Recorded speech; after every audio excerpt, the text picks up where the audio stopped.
तो बोलने वाले लोग भी शामिल हैं, जिसमें सिंधी बोलने वाले लोग भी शामिल हैं, जिसमें बलोची बोलने वाले लोग भी शामिल हैं, सराइकी और पंजाबी बोलने वाले लोग भी शामिल हैं और मेरी कौम पूरी की पूरी इसमें शामिल है।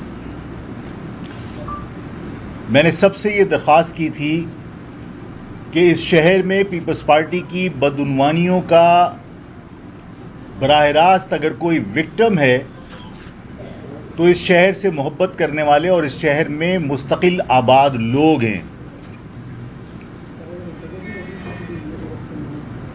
और इन तमाम पीपल्स पार्टी की बदउनवानियों, नाइंसाफ़ियों और मुतासिबाना इक़दाम के अगेंस्ट मैंने दरख्वास्त की थी कि तमाम लोग पुरअमन तरीक़े से अपना एहतजाज रिकॉर्ड करवाएं अपने घरों से सफ़ेद परचम लेके। ना कोई रैली थी, ना कोई खिताब था।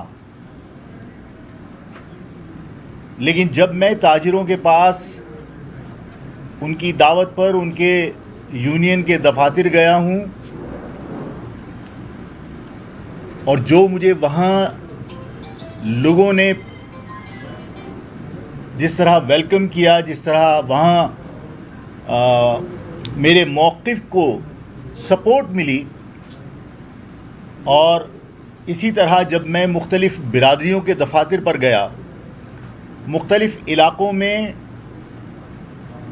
मुख्तलिफ़ कौमियतों के लोगों के पास गया, मैं सवाती मोहल्ले गया, मैं बुनीर के लोगों के पास गया, मैं महाजिर कौमी मूवमेंट के चेयरमैन की हैसियत से महाजिर कौम की मुख्तलिफ़ बिरादरियों के पास गया, और जब उन तमाम जगहों पर बहुत वालहाना अंदाज में लोगों ने मेरे मौक़िफ़ की हिमायत की, तो उसी वक्त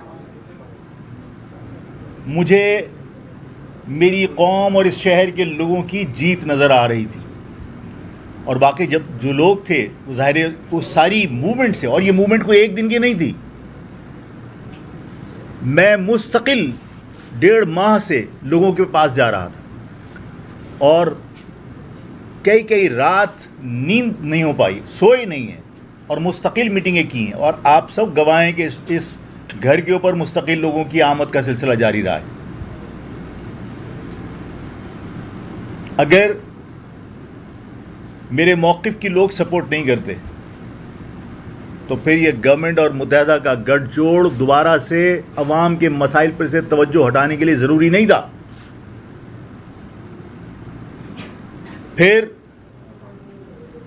ये तासुर कायम करने के लिए कि मेरे मुतालबे से खुदा न खास्ता कोई लसानियत परवान चढ़ रही है, आज 12 तारीख को हंगामी बुनियादों पर आप जो लोग शाम को उठते हैं, आज सुबह 10 बजे बैठ के प्रेस कॉन्फ्रेंस नहीं कर रहे होते शाही सैयद के साथ बैठकर।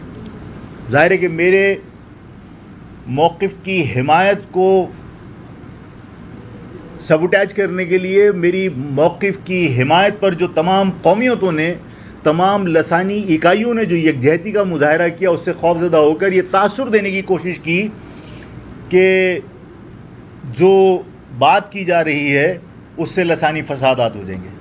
आज की प्रेस कॉन्फ्रेंस उठाकर देख लीजिए, जो ये बहादुराबाद के ऊपर शाही सैयद और इनके साथ मुलाकात की बात हुई, वो ज़ाहिर है कि एक फॉर्मेलिटी थी। शाही सैयद 10 मरतबा लाल टोपियाँ पहनकर वहाँ जाकर ये तासुर देते रहे कि पख्तून और महाजरों का आपस में मिलाप हो रहा है। पख्तूनों की नुमाइंदगी कर कौन रहा है इस शहर के अंदर? और फिर ये तासुर, पूरी प्रेस कॉन्फ्रेंस डंपर और वाटर टैंकर पे थी। आफाक अहमद का तो हैंडबिल भी गवाह है और आफाक अहमद की तो प्रेस कॉन्फ्रेंस भी गवाह है कि आफाक अहमद ने डंपर को एक एहतजाज का नुक्ता बताया है कि डंपर भी एक इशू है, वाटर टैंकर भी एक इशू है। असल इशू तो यह है कि मेरी कौम के लोगों से आप उनकी तालीम छीन रहे हो, मेरे कौम के बच्चे, उनका आप इम्तहान के नताइज बिगाड़ रहे हो। तासुब की बुनियाद पर आपने इस शहर में जो इंटरमीडिएट के एग्ज़ाम्स हुए, आपने उनका रिज़ल्ट 37% बनाकर लाड़काना का रिज़ल्ट 87% बना दिया। सब जानते हैं कि वहाँ से जो तलबा यहाँ असातिज़ा जो यहाँ शहर के अंदर आके एहतजाज कर रहे होते हैं अपनी तनख्वाहों और अपने बोनस और अपनी प्रमोशन के मसले के ऊपर, तो सहाफ़ियों ने उनसे स्कूल की स्पेलिंग पूछी है, स्कूल की स्पेलिंग उनको नहीं पता, पाकिस्तान का कौमी तराना नहीं पढ़ सकते। ऐसे एजुकेशन के स्टैंडर्ड के ऊपर अंदरूनी सिंध के अंदर लाड़काना में 87% रिजल्ट है, सिर्फ इसलिए कि आपके बच्चों को मेडिकल और इंजीनियरिंग कॉलेज से दूर रखा जा सके। मेरा इशू तो ये था, आज की प्रेस कॉन्फ्रेंस में ये इशू डिस्कस नहीं हुआ। मेरा इशू तो ये था कि आज आपने 35 डीएसपी भर्ती किए, एक सिंगल डीएसपी नॉन महाजिर नहीं, नॉन सिंधी कोई नहीं है, यानी उसमें पंजाबी भी नहीं है, उसमें पख्तून भी नहीं है, उसमें बलोची भी नहीं है, उसमें कोई और भी नहीं है। मेरा इशू तो ये है, मैंने एक इशू पर थोड़ी प्रेस कॉन्फ्रेंस की थी, मैंने एक इशू के ऊपर थोड़ी लोगों से एहतजाज का कहा था, इन तमाम इश्यूज़ के ऊपर कि इस शहर में आपने तमाम चीज़ें ठेके पर दी हुई हैं। मैंने कहा था कि डंपर मेरा इशू नहीं है, ये एक नुक्ता है, एक पॉइंट है उन तमाम एहतजाज के पॉइंट्स में से। मैंने कहा था कि डंपर जब कुचलता है तो ये नहीं देखता कि ये पंजाबी है, ये सिंधी है, ये बलूची है, ये महाजिर है। और मुझ पर जो इल्ज़ामात लगाए थे कि आफाक ने डंपर की बात करके लसानियत को हवा दे रहा है, तो तुमने खुद उसको लसानियत से जोड़ दिया उस डंपर के मसले को। बात यह है कि डंपर की जद में आके जो लोग जहाँ भाग हुए थे, उनके घर आफाक जब गया था तो ये देख के थोड़ी गया था कि ये पख्तून है या महाजिर। मलीर हाल्ट के ऊपर जो हादसा हुआ था वो पठान थे, पख्तून थे। एमएल रिपोर्ट भी आफाक ने जाके बनवाई, एफआईआर के लिए भी थाने आफाक पहुंचा था, वो महाजिर थोड़ी थे। जब मैं जेल से रहा हुआ हूं तो आफाक अहमद डंपर की जद में आने वाले जिन लोगों के पास गया, उनके अंदर सबसे पहले तो वो पख्तून इलाके में गया था, वो महाजिर थोड़ी थे। मेरी किसी भी कोशिश को नुकसान पहुंचाने के लिए लसानियत का रंग देने की कोशिश की गई और नाकाम कोशिश थी। उसकी वजह ये थी कि जब मुझे गिरफ्तार किया गया और मैंने आपसे अर्ज़ की थी कि मेरे तमाम वकला मुख्तलिफ कौमियतों के थे और वो तमाम के तमाम मेरी पैरवी कर रहे थे। अगर मैं सिंधियों का दुश्मन होता तो सिंधी अल्ताफ़ लुंड मेरे केस की पैरवी ना कर रहा होता। अगर मैं पख्तूनों का दुश्मन था तो असलम खटक वहाँ जो एडवोकेट थे वो मेरे केस की पैरवी ना करते। इश्तियाक जतोई बलोच था, वो मेरे केस की पैरवी ना कर रहा होता। मेरी कौम के महाजिर वकला तादाद में सबसे ज़्यादा थे, लेकिन ये लोग भी मेरे साथ थे ना मेरे केस की पैरवी करने के लिए। सारे साफ़ी भी गवाए, सारी अवाम भी गवाए।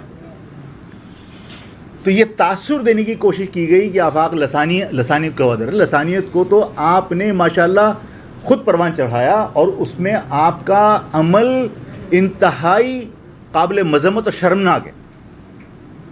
यानी आप डंपर के लोगों को प्रोटेक्ट करने के लिए आप ये देखिए कि आफाक अहमद पहले भी गिरफ्तार हुआ, डंपर के लोग गिरफ्तार नहीं हुए। डंपर के लोग से मुराद मेरी कि जो डंपर माफिया जिसको मैं कहता हूँ, आज भी पाकिस्तान को मैं बाइकाट करता हूँ, उस बाइकाट करने वाले के खिलाफ एफआईआर नहीं कटी। मेरे कारकुनान कल पूरी रात गिरफ्तार होते रहे,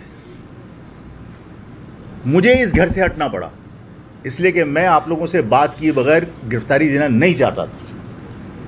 मैं लोगों को यह बताना चाहता था कि मेरा मौक़िफ़ क्या, उसके बाद गिरफ्तार करते रहे। लोगों की यह गलत फहमी दूर करना चाहता था कि मेरा किसी लसानियत के साथ झगड़ा नहीं है। मैंने पीपल्स पार्टी की करप्शन के खिलाफ बात की है, करे मुत्तहिदा कौमी मूवमेंट पीपल्स पार्टी की करप्शन के खिलाफ बात, सबके धंधे एक साथ हैं, ये गठजोड़ है। जब कोई पीपल्स पार्टी के खिलाफ, उसकी करप्शन के खिलाफ बात करता है तो सिंधी महाजिर तनाज़ा खड़ा करके और आवाम को बेवकूफ़ बनाया जाता है। आज पीपल्स पार्टी के खिलाफ बात करके आप ढोंग कर रहे हैं। मुझे तकलीफ हुई उस वक्त जब खालिद मकबूल जैसे बंदे ने, यानी मेरे बारे में ये कह दिया जाए आफाक अहमद लसानियत को परवान चढ़ा। आफाक अहमद भगोड़ा नहीं है। आफाक अहमद इंडियन पासपोर्ट पे पाकिस्तान से हिंदुस्तान से अमेरिका नहीं पहुंचा था। आफाक अहमद के बाप दादाओं ने ये वतन बनाया था और आफाक अहमद इसी मिट्टी में दफन होगा, इसी जगह पे मरेगा। आफाक अहमद मुल्क से भागने वाला नहीं है।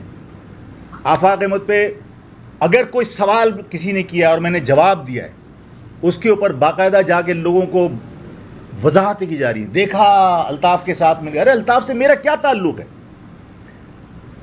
अगर कोई सहाफ़ी मुझसे ये क्वेश्चन करे कि भाई आपने फ़लाँ से भी की बात, फ़लाँ से भी की, क्या आप उससे करेंगे?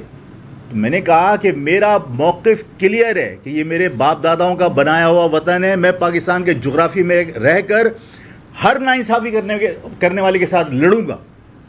भाइयों में लड़ाई होती है, लड़ूंगा मैं, लेकिन पाकिस्तान के जोग्राफी में रहकर। अगर मेरे इस मौक़िफ़ की वो हिमायत करते हैं तो ठीक है भाई, करें। कौन सी गलत बात की?